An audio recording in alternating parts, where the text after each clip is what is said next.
All right, number 18. Well, thank you. I'm Justin Wagner, W-A-G-N-E-R. I'm a resident here in the town of Cortland and also a candidate for New York State Senate in this district. But today I'm here to speak as a father and a husband and a father of a 3-year-old girl who plays in a playground in Buchanan just feet from where the proposed pipeline extension will go. I'm speaking as a Cortland resident who doesn't understand why my small community is being asked to bear so much risk when it comes to environmental and health risks. And I'm here to request that FERC extend the public comment period and that the draft EIS be revoked and amended to address the issues raised today. Our communities here in northern Westchester don't agree on everything. It's not often you find Yorktown, Peekskill, Buchanan, Somers all singing the same song. But today we are. Our communities here in northern Westchester agree on the need to come together and oppose the fast tracking of this project. Specifically, there is no definition, there is no definitive indication of where the pigging station for this project will be. The pig station is where the pipeline will be cleaned. Literally a substance called black powder oxide is cleaned from this pigging station.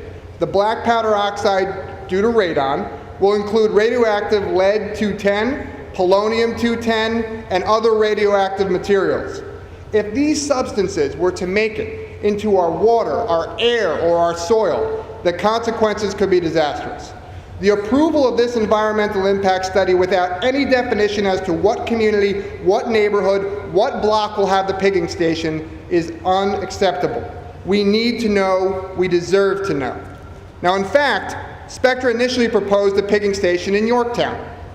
It was attempted to be rammed down the throats of residents, but an outcry of moms, residents, and scientists came together to educate the public about the danger of placing this pigging station right in the middle of town.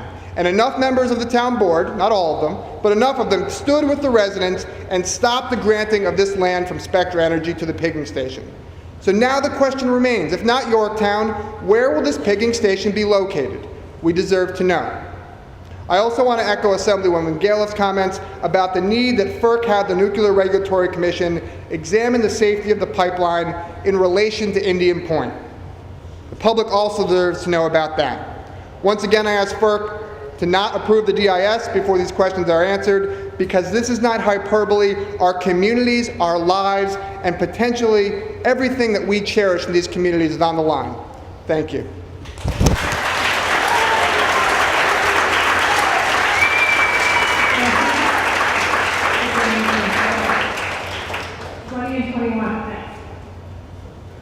Good evening. My name is Doreen Cole, D-O-R-E-E-N-C-O-L-E. I'm a lifelong resident of the town of Cortland, residing at 159 Highland Avenue in Verplanck for the past 26 years with my husband Stephen and our 2 children. Our family, like many others in the area, has roots there for more than 3 generations. I'm here tonight as a member of the community task force that opposes this project. Others here tonight address grave concerns for health and environmental impacts of this project, but given time constraints, I want to reiterate my concerns about the location. I ask you, FERC, please do not move forward with the permitting process for this dangerous infrastructure. Have you been to Verplanck? I assume you haven't, so let me tell you a little bit about it. Verplanck is only 1 square mile in size and surrounded by water on 3 sides. We don't have postal mail delivery or a gas station. What we do have in Verplanck is safe streets and sidewalks for walking, running, biking, pushing a stroller. We have the oldest Roman Catholic parish in the Hudson Valley and a professional volunteer fire department. We have boating, fishing, crabbing in the Hudson River, and we are a winter home to bald eagles.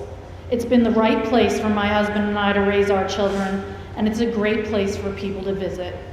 It's not the right place to bury a monstrous new 42-inch high-pressure pipeline for gas that will be exported to pad the pockets of a private company.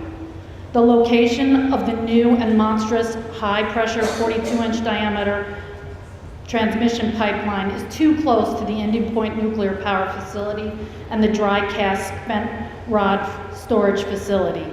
An explosion at or near Indian Point would be unimaginable catastrophe, and our volunteer first responders are not trained nor equipped to handle such an event. The pipeline would be located within 500 feet of the Buchanan Verplanck Elementary School and next to St. Patrick's Church, the oldest Roman Catholic church in the Hudson Valley at 160 years old. There's nothing to discuss about this. It's completely unacceptable.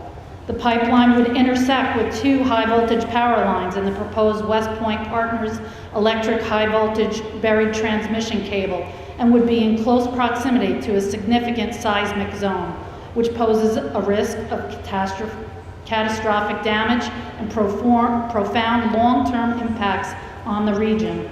The expanded pipeline would displace a recreation field our children use for baseball, football, soccer, and lacrosse. We'd become a terrorist target more so. Placing this pipeline so close to Indian Point, an elementary school, a church, and electric transmission power lines is unconscionable.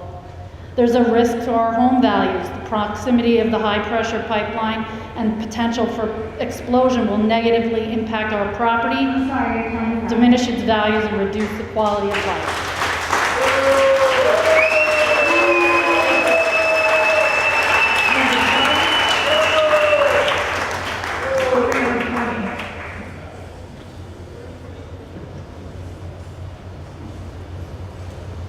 Good evening. My name is Susan McDonnell. It's S-U-S-A-N-M-C, capital D-O-N-N-E-L-L. I am a founding member of SAFE also, and I could easily repeat just about everything that was said here tonight.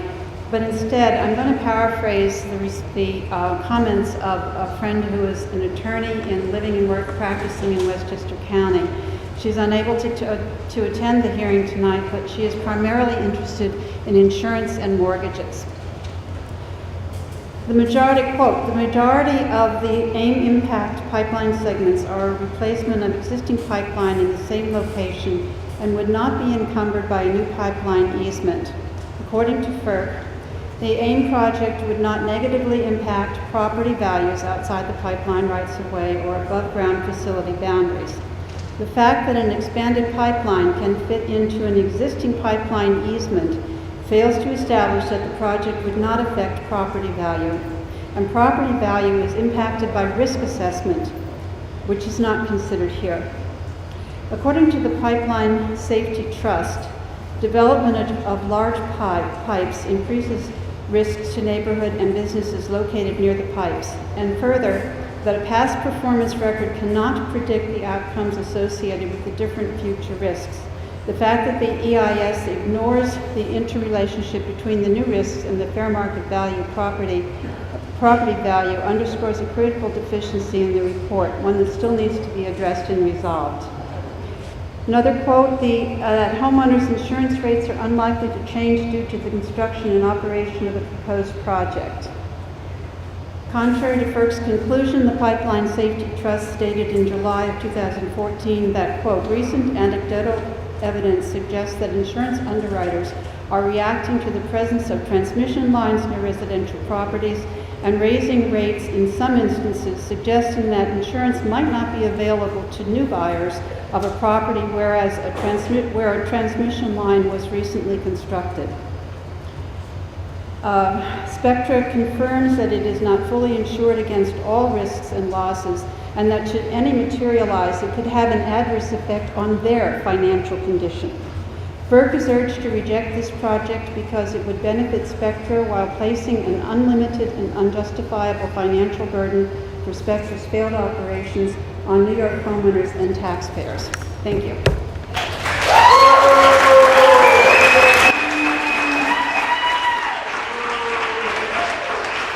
And then it's 21, 22, 23, she get ready to go back. My name is Jerry Ravnitsky, J-E-R-R-Y-R-A-V-N-I-T-Z-K-Y. I'm one of the founding members of SAFE and have a few comments. From the start, this whole process seemed to be enveloped in secrecy. We found out about the scoping session by accident a few days before it was to occur, and very few people in the community had gotten any kind of notice. Even many of the town boards, the county, people didn't know about it. So it started out in secrecy and seems to have continued in secrecy. The Atlantic Bridge pipeline that seems to be part of this whole process was also something that we had to find out because it wasn't publicized. And that is also something, a segmentation is not legal, and I think FERC should not allow this to happen. It's been mentioned that there's no risk assessment, health impact assessment, no baseline testing of air and water, and so forth. We need these studies. We don't need Spectra's studies that start with a conclusion and without any basis in fact. Every year we hear about accidents. Almost every day it's in the newspapers. There are accidents occurring from pipelines. Whether Spectra is not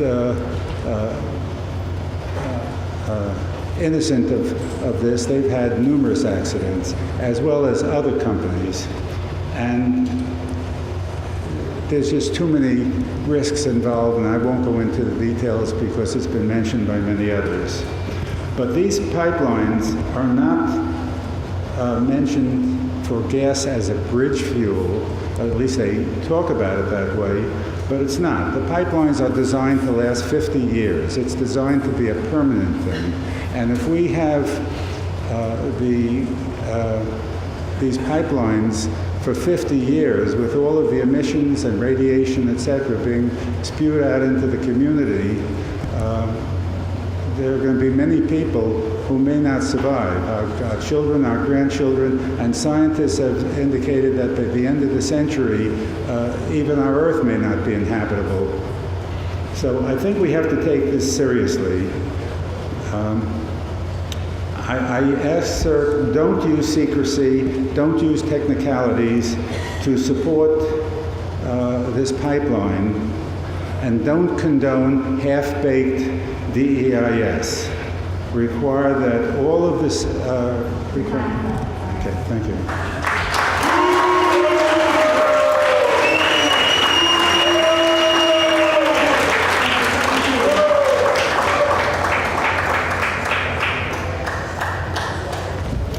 Hi, my name is Matthew Pepe. That's M-A-T-T-H-E-W. P as in Peter, E, P as in Peter, E.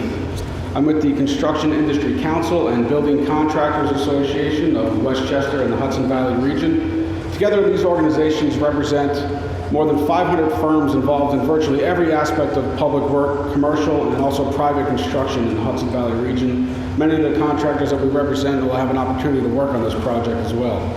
Our association's members, our contractor members, and many of their employees who you see here today support the AIM project because of many reasons. The region's aging energy infrastructure needs to be updated. This project will create construction jobs, and the construction industry in the last 5 years at least has gone through a rough period. And when 50% of the men and women here, like I said, over the past 5 years, were on the bench, this would be a real big boost to the construction industry. It'll also provide cost-effective energy for the region. This AIM project will put people to work in the Hudson Valley, like I said. The men and women that you see here tonight, from the operating engineers, the laborers, and the teamsters, they truly do have their jobs on the line, like their shirts read. And I just want to take issue with something that was mentioned about an hour and a half ago. Someone said that they had a problem with a bunch of outsiders being bussed in here today. That's just not the case. The men and women that are here today are from Local 60, Local 1000, Local 137, Local 754, Local 456, Local 825. You get the picture. I'm sorry if I left everybody out here, but there's a reason that local is in the name. These are men and women that live in the area, they work in the area, they own in the area, they rent, they pay property taxes, they buy services all in this area. They're not driving in from Rochester and Syracuse to work. These are local people. So it goes a little bit beyond paychecks. It has definitely has opportunity to increase the tax base for cash-strapped municipalities. And just like all of us who live in the region, it doesn't matter what side of the aisle you're on here, we all want to make sure that the pipeline is constructed safely and operates with minimal environmental impacts. Our association has certainly worked closely with the regulators at the New York State Department of Environmental Conservation, as well as the United States Environmental Protection Agency. We've worked with them for many years. These professionals will definitely ensure that the project's design, permits, construction, and ongoing operation are all in compliance with their agency's standards and regulations. In order for the AIM project permits to be approved, it needs to go through a myriad of regulations, national ambient air quality standards among one of them. Algonquin must maintain and comply with its Title V air permits that include all requirements in the New York State Implementation Plan, New Source Performance Standards, and Section 112 air toxic standards. They require annual emission inventories, annual compliance certificates, and semi-annual periodic monitoring reports. In conclusion, I just want to say that Construction Industry Council, Building Contractors Association urges FERC to support Spectra Energy's permit. Thank you.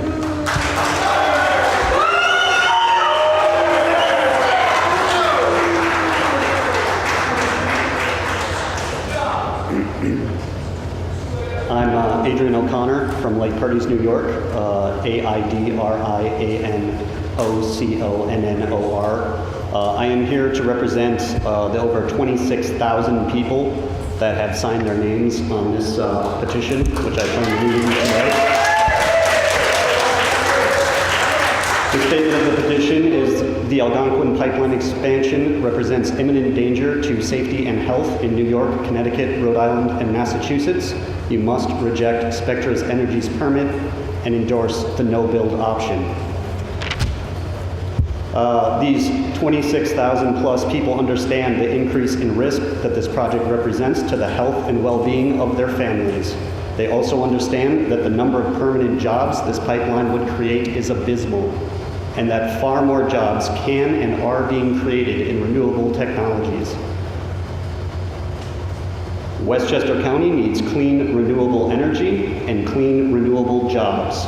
The AIM project, as proposed, assures us of a dirty and dangerous future, and it is FERC's duty to either reject the impossibly incomplete DEIS that has been submitted or simply endorse the no-build option. Thank you.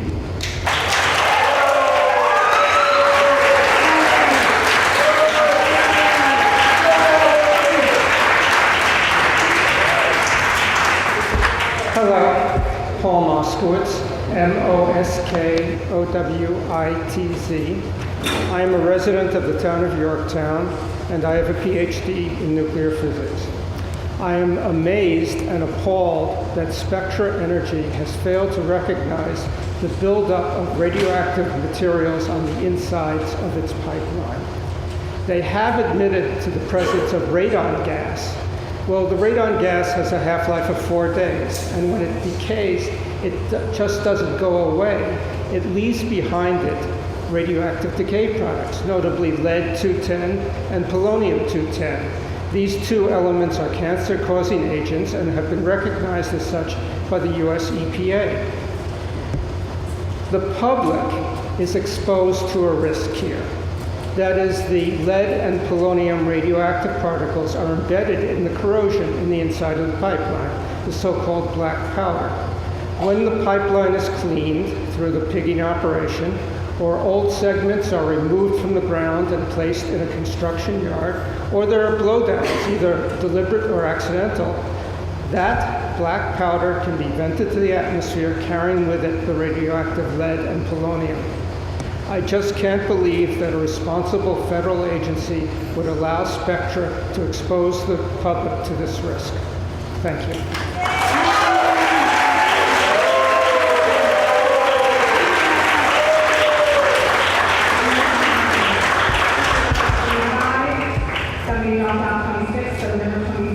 No, I'm 25. 25, I've got 26, 27 will be next. Hello, thank you for holding this hearing. My name is Susan Van Dolson, SUSANVAN space capital DOL.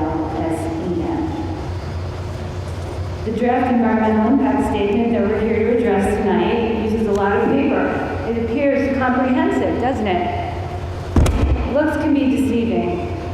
FERC's approval process and the draft environmental impact statement are fundamentally flawed. I demand that a supplemental draft environmental impact statement be submitted for public review only after all relevant parties have submitted all necessary information. At that time, a new 90-day public comment period should commence. As you saw, over 26,000 people have signed the petition on our website, Sept, an all-volunteer grassroots organization with no affiliation and no funding. Over 30 elected officials have signed on to a letter asking FERC to withdraw this flawed document. Why are we all concerned? Why are all the local elected officials and residents rejecting this? First of all, it is because of all the missing information that is not in this very large book. First of all, that I can point out is the final conclusions on safety-related conflicts with Indian Point, which has been mentioned repeatedly. Section 4.12.3. Field sampling planned for potential soil contamination not provided. Section 4.2.2.6. Tree survey at Harriman State Park not complete. Section 4.6.1.5. Alternatives for the Hudson River crossing not prepared. Section 4.4.3. Design modifications for the New York metering and regulating stations not complete. 4.11.1.2. As we've been told, St. Patrick's Church, Buchanan or Plank Elementary School, Catskill Aqueduct, none of these items were covered sufficiently or completed. So in addition to all these unfinished studies and assessments, the DEIS's review of alternatives stated in Section 3.0 is entirely inadequate. NEPA requires the Commission to evaluate alternatives to this project, one of which is the no-action alternative. The Commission reviewed alternative energy sources that could meet the demand for energy in the New England region. 6 pages out of almost 1,000 in this document include a cursory evaluation of alternative energy sources, and the Commission concludes that the project is the only way to provide the energy needed. Building a $1 billion natural methane gas project and FERC support for the project, it perpetuates our reliance and addiction to fossil fuels. The Intergovernmental Panel on Climate Change was cited in your own document, and it admits to the fact that greenhouse gas emissions are caused by fossil fuels. Why are we doing another $1 billion methane pipeline when we know that we need to transition now to renewable energy? New York State has some new initiatives, the New York Sign, the Green Bank, and I would like to contend that this certificate for public convenience and necessity must be rejected. It is not publicly convenient or necessary.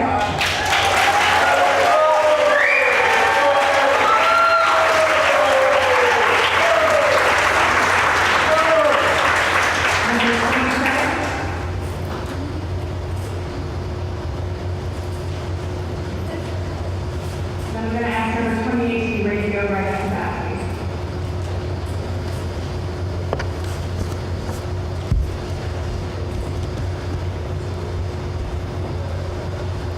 please. Good evening. My name is Jim Bell.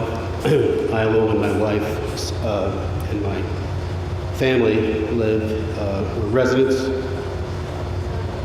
Oh, I'm sorry. James Bell, Jamesbell.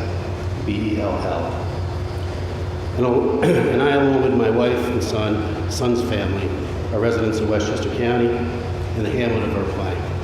My daughter and family reside in the village of Buchanan, and we stand in complete opposition to the proposed location of Spectra's Algonquin pipeline.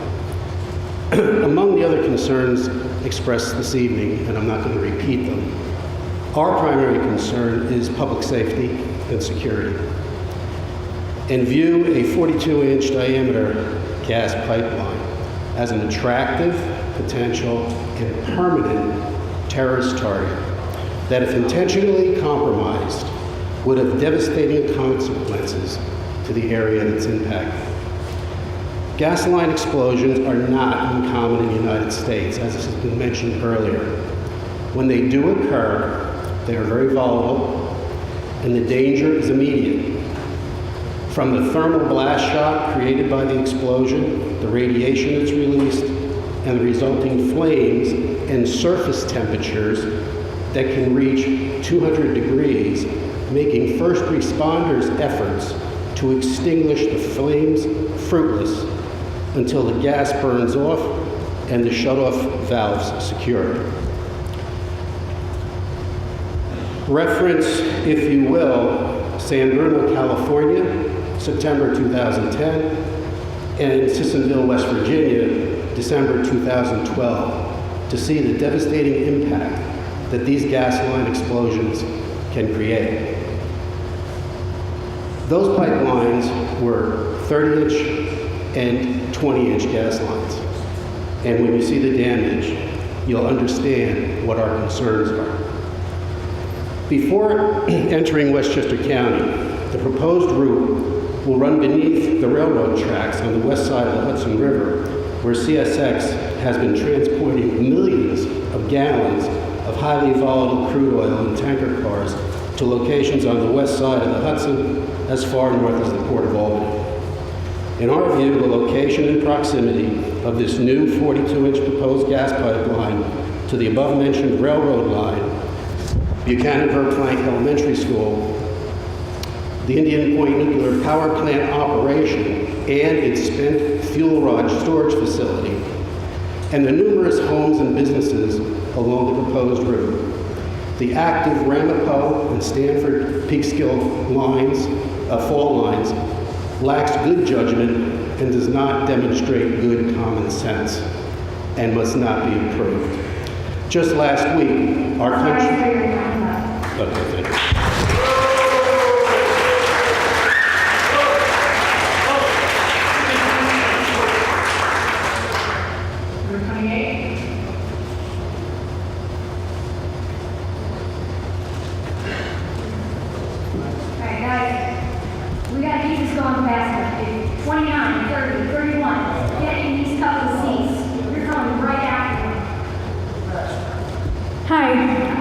My name is Pramila, P-R-A-M-I-L-L-A.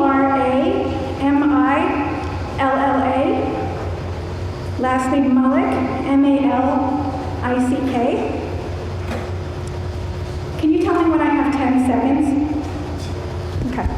Residents of Westchester, elected officials, and FERC staff, I'm a homeowner from Minisink, New York, a community that 3 years ago faithfully engaged the FERC process to oppose approval of a 12,260 horsepower gas compressor station within our dense but once pristine residential community, only to learn that the FERC process is fatally flawed. And it's time that we are honest with the public about what this process really entails. You opened this meeting with a presentation from a person from the Department of Transportation. The Millennium Pipeline, which goes through our community, was inspected by PIMSA during construction. The PIMSA inspector found faulty wells in the manufacturing yard and ordered Millennium to repair them. Millennium did not repair those faulty wells, and nobody followed up inspection, and those wells were buried deep in the ground along the Millennium Pipeline, and nobody knows where they are. Such is the state of our enforcement and our regulations, and all the environmental laws and safety regulations are absolutely meaningless when nobody is willing to enforce them.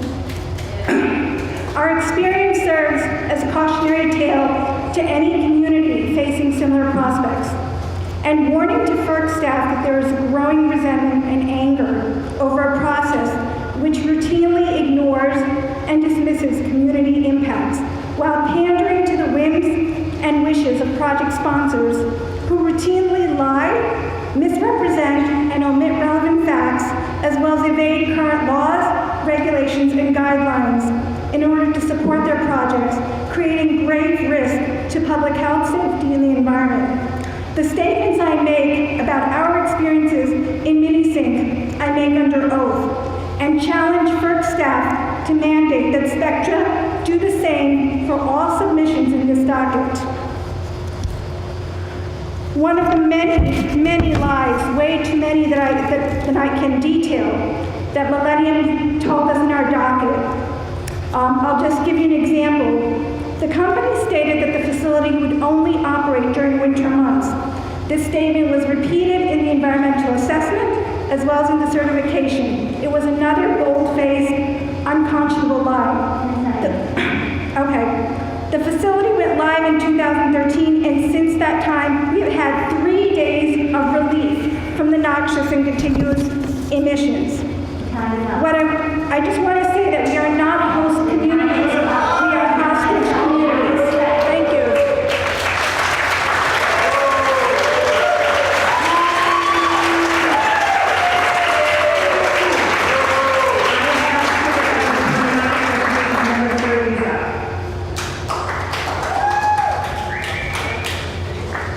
Good evening. My name is Gail Tomasetti, a proud member of the Laborers International Union of North America. Can you spell your name, please? GAILTOMASSETTI. I'm here tonight as a concerned environmentalist that enjoys the outdoor spaces that the Hudson Valley offers. In the past 24 years, I have worked on many infrastructure projects in Westchester. These projects include major highways and bridges, as well as bike paths and playgrounds. As a resident of Cortlandt, one of the towns that the pipeline runs through, I, along with many of my neighbors, are concerned with the condition of the existing pipe. As a seasoned journey person in the construction trade and pipeline maintenance and replacement, I've seen firsthand the weakened condition of our aging pipelines. With this experience, I believe that a new, thicker diameter pipeline joined together using modern welding techniques will bring a safer living environment to our community. It has also been my experience that all work done by our skilled laborers result in professional appearance for our community to be proud of. Spectra has been operating this gas transmission line safely in the Hudson Valley region without incident since the early 1950s. Most of our residents had no idea this pipeline even existed until very recently. It's my opinion that the new pipeline is needed to replace the existing pipe that is in disrepair. I urge FERC to approve the Spectra's energy application for the AIM project to allow this essential energy project to proceed and to give us the opportunity to get back to work. Thank you very much for your time.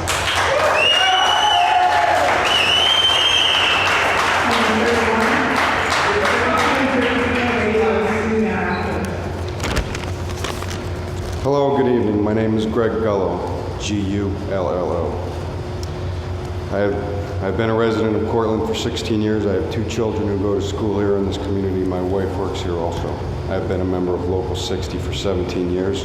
I've worked on several infrastructure projects, roads, drainage, water line, and now gas, all of which are aging and need to be replaced, especially the gas, before anyone's worst fears may occur. So AIM Market plans to do just that. The AIM project will provide a Northeast with cost-effective, domestically produced source of energy to support its demands as well as future growth for clean-burning natural gas. Most of the work is being done and performed on already existing right-of-ways. Spectra Energy will pay the increased property taxes of all its townships where the AIMS project is constructed. Union laborers, as well as other unions, have been involved with the Algonquin transmission pipeline for 60 years. They are skilled, dedicated, professional workers. All make sure construction and safety for the residents and the workers is that of OSHA's high standards. The pipeline runs less than a mile from my house. I wouldn't want to see anything happen to it either. As most of my neighbors, we all use oil, so we don't even get the effects of the gas.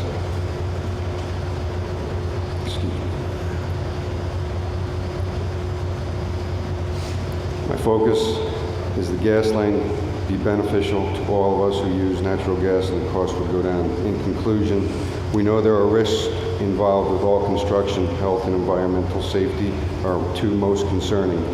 We know people don't want their towns torn up, destroyed during construction. Workers also want a safe place to work so they can go home to their families at the end of the day. I would hope that the AIM and FERC management will pay close attention to these issues for the safety of the public and its workers. Thank you. Good night.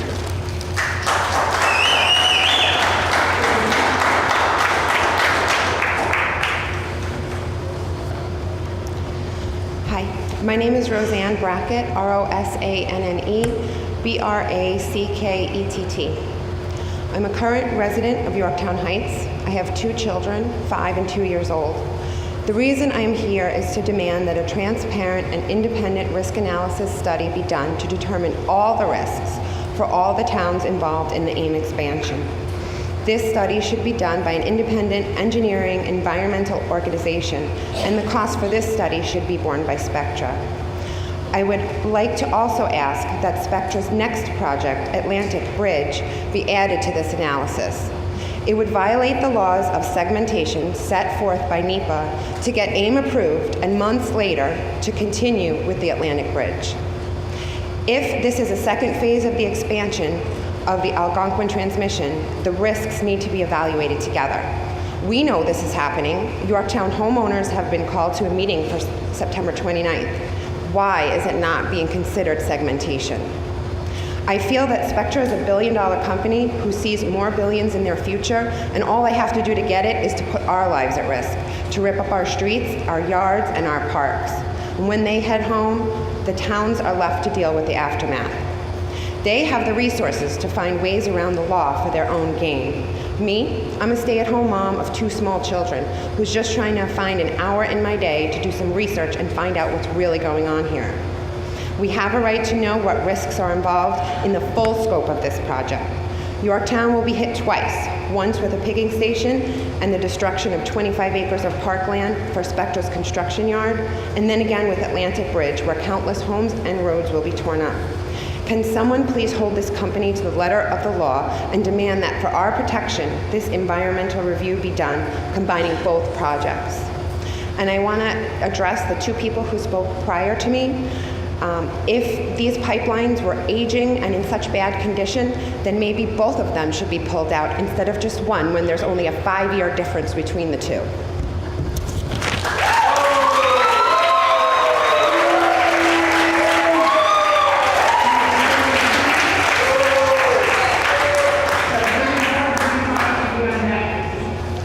Good evening. My name is Richard Berardo, Richardberardo, and I am the Secretary-Treasurer of the Laborers International Union, North America, Local Number 60, covering Westchester and Putnam counties. On behalf of Business Manager Anthony Asensio, I would like to submit the following. Our local consists of 1,200 proud union members, many of whom live and raise their families in the very communities the Algonquin pipeline currently traverses. The laborers of Local 60 have been involved in every major infrastructure project in Westchester and Putnam counties since 1928, from building our roads and bridges, installing and maintaining our water, sewer, drainage, and natural gas pipelines, to building and maintaining our aqueducts, dams, and water treatment plants. Our members are experienced, highly skilled, thoroughly trained professionals who are committed to the safe and responsible development of our community's infrastructure. It is the same infrastructure that our members and their families live with and use on a daily basis. The Algonquin Incremental Market project is a critical energy infrastructure and economic development project that will create hundreds of good-paying local jobs while enriching the local economies in the communities where it will be constructed, while reducing our dependence on foreign energy sources. The laborers of Local 60 take great pride in and respect the environment where they themselves live, work, and raise their families. Our members take great care in making sure that project environmental protection plans are adhered to and believe that the environment can still be protected while new energy sources are developed in ways that provide economic benefits and jobs to the community. The Algonquin pipeline is an existing pipeline installed 60 years ago and is currently running through our communities today. As with a visible infrastructure, like our roads and bridges, there is also an unseen infrastructure, which ages over time, much like our roadways and bridges do. Natural gas pipelines need to be replaced and upgraded, same as our roads and bridges. Out of sight should not mean out of mind. The replacement of this aging pipeline will update and modernize our existing energy infrastructure, and we believe that a new energy infrastructure means a safer one for all communities. On behalf of all the members of Labor's International Union of North America, Local Number 60, and their families, I urge FERC to approve Spectra Energy's application for the AIM project that will allow our members and the people of this community an opportunity for work, doing what we're being trained to do and have been doing for over 80 years, building and maintaining this community's infrastructure. Thank you for allowing me this opportunity to speak before you tonight.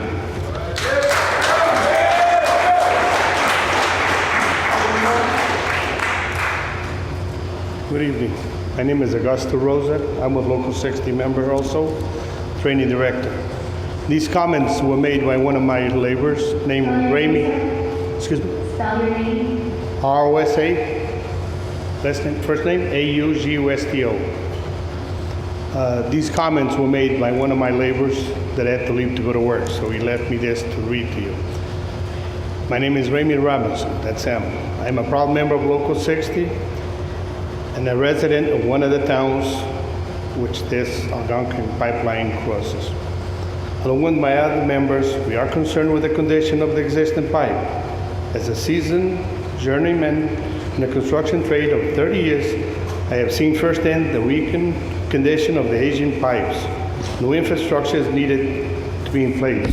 Job growth in the New York State remains sluggish, and the project offers real jobs and opportunities. The aim of this project will be to contribute to the economic growth and the new jobs in the Northeast, well beyond the life of the project.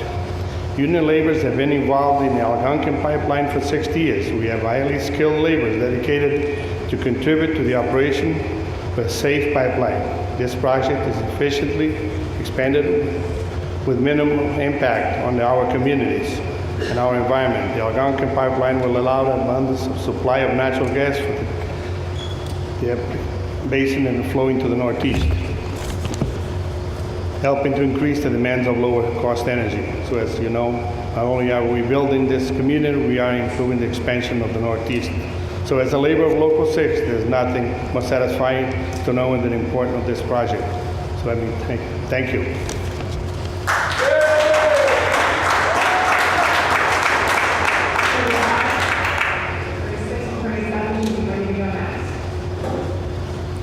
Good evening. My name is Mary Foster, M-A-R-Y-F-O-S-T-E-R. I'm the former mayor of the city of Peekskill.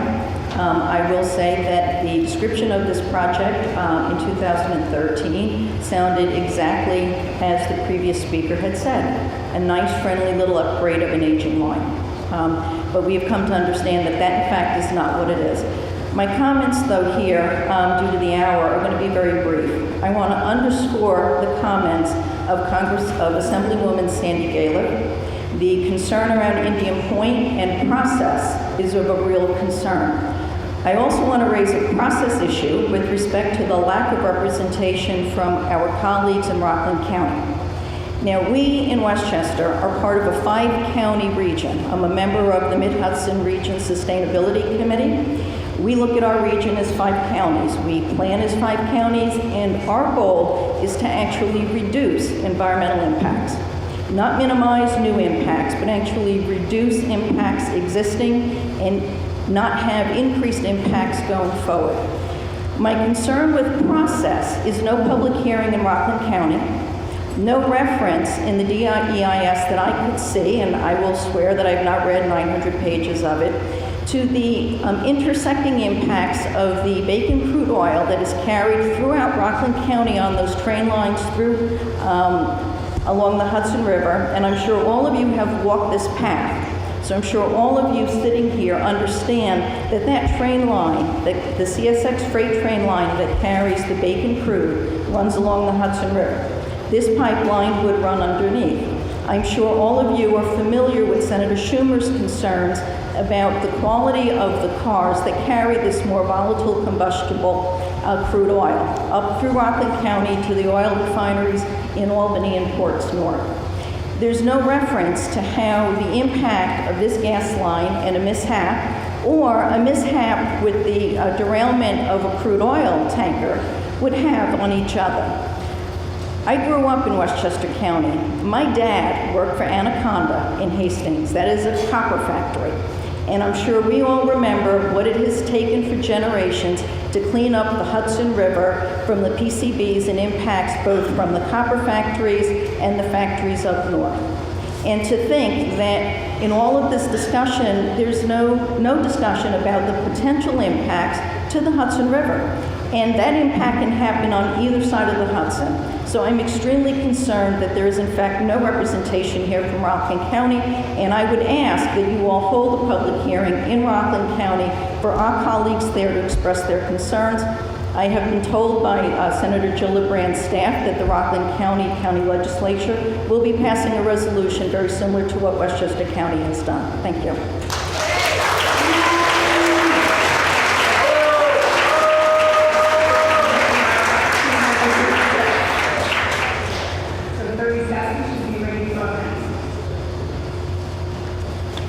Hello, my name is Nancy Van. I'm a resident of Peekskill. My last name is spelled V as in Victor, A-N-N. Nancy the regular way. No I. I wanted to speak about the fact that Peekskill is an environmental justice city. Low-income communities and communities of color have historically been overburdened as a result of air pollution from energy-generating facilities and water pollution from waste treatment facilities, and the disproportionate location of other undesirable land uses in those communities. The EPA and the New York State Department of Environmental Conservation define environmental justice as the fair treatment and meaningful involvement of all people, regardless of race, color, national origin, or income, with respect to the development, implementation, and enforcement of environmental laws and regulations and policies. Fair treatment means that no group of people should bear a disproportionate share of the negative environmental consequences resulting from industrial, governmental, and commercial operations or policies. Meaningful involvement means that people have an opportunity to participate in decisions about activities that may affect their environment and or health, that the public's contribution can influence the regulatory agency's decision, that their concerns will be considered in the decision-making process, and that the decision makers seek out and facilitate the involvement of those potentially affected. Peekskill has a population of approximately 25,000 people, with the majority of its population being African American or Latino. Neighborhoods within a 12.5-mile radius of downtown Peekskill are home to more than 100 hazardous or toxic release facilities. Many are located in predominantly African American communities.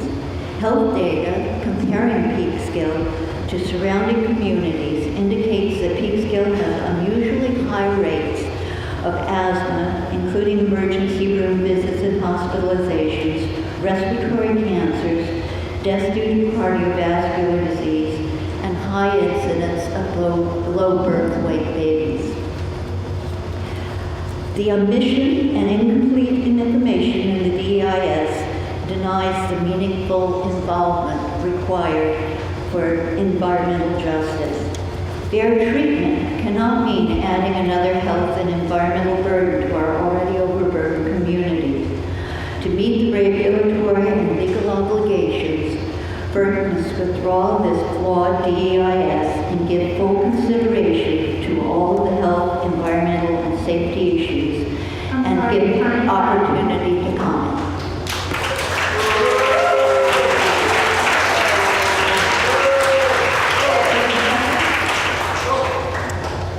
My name is Maria Marcus, and it's O-L-G-A, M-A-R-Q-U-E-S, and my husband is a union member. I am in favor of this project, not only for the work it will bring to the state, and I'm sure that the Spectra organization involved will do this safely according to the federal regulations. My concern is for the aging pipelines that are deteriorating. The opposition have concerns about blasts that may occur. But do they realize that if the pipeline breaks down, it could possibly cause an explosion of its own and break down of these pipelines and can begin to leak different gas and chemicals into the earth, causing environmental health conditions and the well-being of our families and community. Now, I find it that, they're concerned about the pipeline, but if the foundation of your house is taken over by a storm or an earthquake or whatever, you will rebuild and fix that foundation so that your family can live in that house safely and the roof doesn't cave in.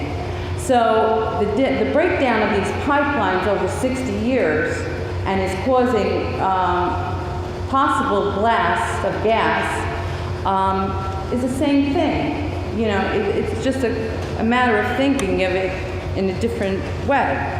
The second reason I'm in favor of this project is because we would become less dependent on foreign countries.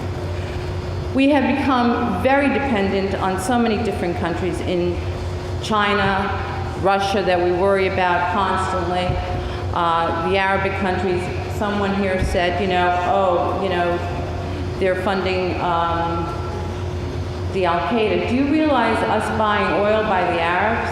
We are actually funding terrorist organizations to come over here and kill our people during 9/11. I would like to become less dependent on these countries. And in a safely manner. I know their concerns. I have 2 grandchildren of my own. And I would like for you to do it safely, independently. We're not here to be against you, and I'm hoping that you are not against us. We are here to discuss this. And this is the only great nation that we could do this in a reasonable manner, whether you oppose us or we oppose you.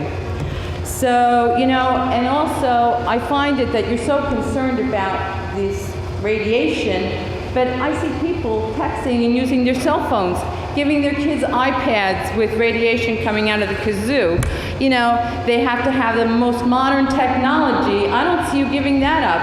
If that was the case and you want to go green, cars that cause gas emissions, let's go back to the 1800s when we have fireplaces, we don't have cars, we have horse and buggies, and we don't have to worry about anything.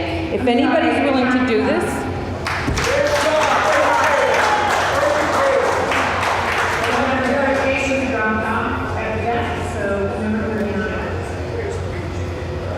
and 40 and 41 should be ready to go.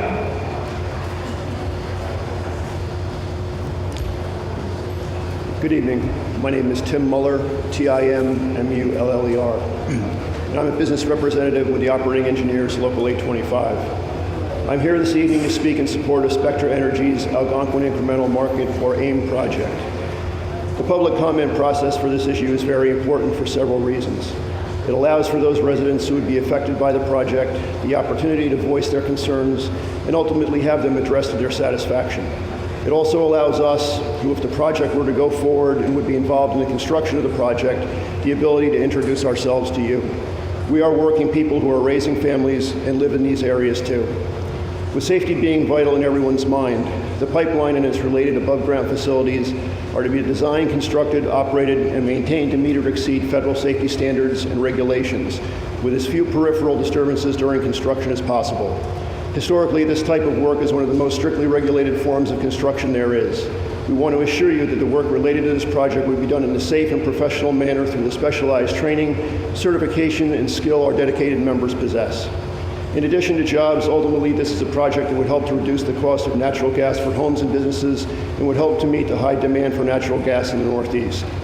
While everyone is very passionate about their views on this matter, I respectfully request that the project be allowed to go forward, giving needed local jobs to local area labor and enabling an increase in the supply of needed natural gas in the Northeast. Thank you for your time.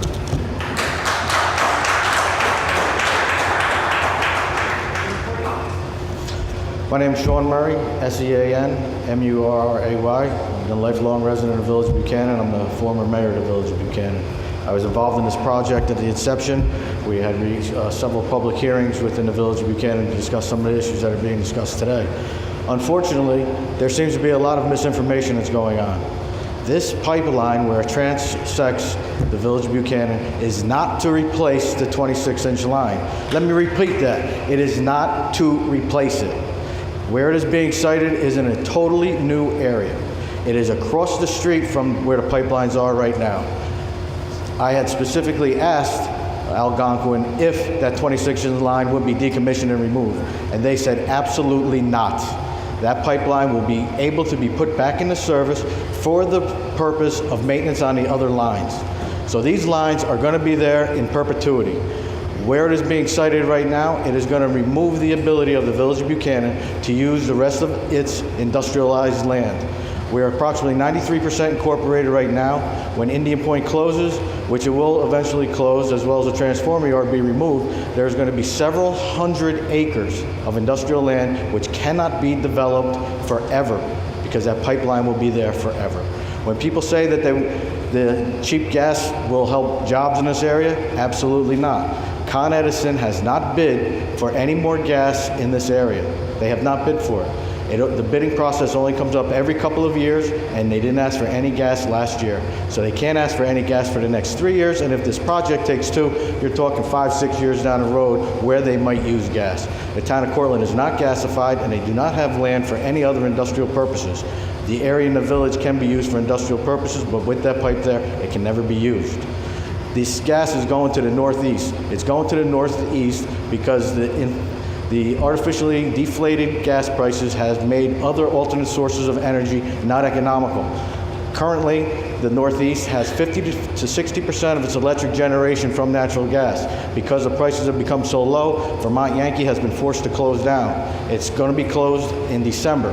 That's going to be over 1,000 jobs lost, many hundred union jobs permanently lost because of the gas prices. Several other of the coal gas producing, the coal facilities in Connecticut will be closed. That will be another hundreds of union jobs. By allowing the Northeast to become a single fuel economy, after those plants are closed and this gas line goes through, 80 to 90% of the electric production in the Northeast will be from natural gas. You can't have a single fuel economy. It's too susceptible to price fluctuations and outages. During the last cold spell, electric prices were $650 a megawatt, and on average it's only $80 a megawatt in this area. Thank you for your time.